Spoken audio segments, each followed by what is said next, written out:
اللہ کی نماز چھوڑ کے میدان عرفات میں، میدان مینا میں، مزدلفہ میں، ایک دو کپڑوں میں کفن جیسے کپڑے لپٹے ہوئے انسان دوڑ رہا ہے، مارا مارا پھر رہا ہے. کوئی پوچھے بھائی کعبۃ اللہ میں تو 1,00,000 نمازوں کا ثواب ہے. کہا بھائی اللہ کا حکم تھا، ہم وہاں تھے. اب اللہ نے کہا عرفات میں جاؤ، مزدلفہ میں جاؤ، مینا میں جاؤ. اب ہم مارے مارے پھریں گے، اس کی رضا ڈھونڈتے پھریں گے. مسلمان کی زندگی کا ایک کام ہے، اس کو کسی کام سے کوئی بات نہیں ہے. اب کہنے کو تو کہا جا سکتا ہے، نماز بیٹھ کے بھی تو پڑھی جا سکتی ہے. سبحان اللہ سے لے کر السلام علیکم ورحمۃ اللہ، یہ اوپر ہونا، نیچے ہونا، یہ سجدہ، یہ رکوع، یہ کیا ہے؟ اس کی منشا ہے، جیسے وہ کہے گا وہ کریں. اسی کا نام دین ہے میرے بھائیوں. دین ذاتی مرضی کا نام نہیں ہے. دوپہر کے وقت کوئی 1000 رکعت نفل پڑھے، ایک نفل کا بھی ثواب نہیں ملے. کیوں؟ زوال کے وقت ہے، گناہ ہے. 2 کی جگہ 4 پڑھ لو، ثواب نہیں ملے گا، گناہ ملے گا. دین وما آتاکم الرسول فخذوا وما نهاکم عنہ فانتہوا. جو اللہ اس کے رسول دے دے وہ دین ہے، جو اللہ اس کے رسول نے کیا نہیں کرنے کا حکم نہیں کیا وہ دین نہیں ہے، بھلے جتنا بھی خوبصورت. اس لیے یہ حج کے ایام، یہ شوال، یہ ذوالقعدہ، یہ ذوالحجہ تک یہ عاشقی کے مراحل ہیں.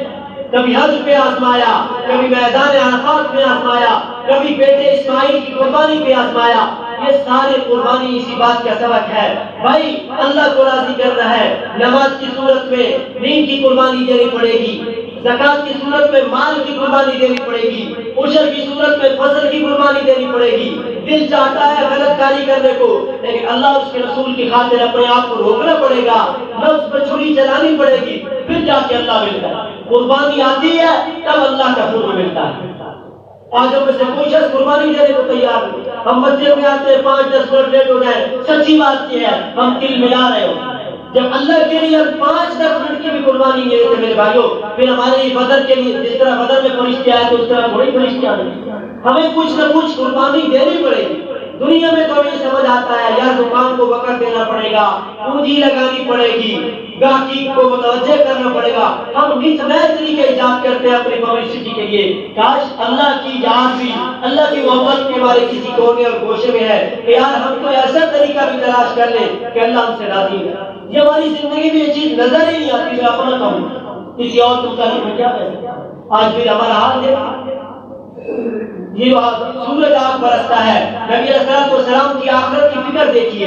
حدیث میں آتا ہے جب سخت گرمی ہوتی حضور علیہ السلام فرماتے لا الہ الا اللہ ما اشد حر هذا اليوم اللهم اجرنا من النار. یا اللہ آپ کے سوا کوئی معبود نہیں، آج کا دن گرم بہت ہے لیکن آپ ہمیں آگ کی گرمی سے، جہنم کی گرمی سے بچا دیجیے. ایک مومن کی زندگی کا تو مقصود ہی ہے. اس لیے میرے بھائیوں جب ہم اللہ کو مقصود بنائیں گے، اللہ کی رضا کو مقصود بنائیں گے، اللہ ہمارے ایسے حالات پیدا کر دے گا. یہ حالات کیا ہے؟ یہ اللہ کی مخلوق ہے.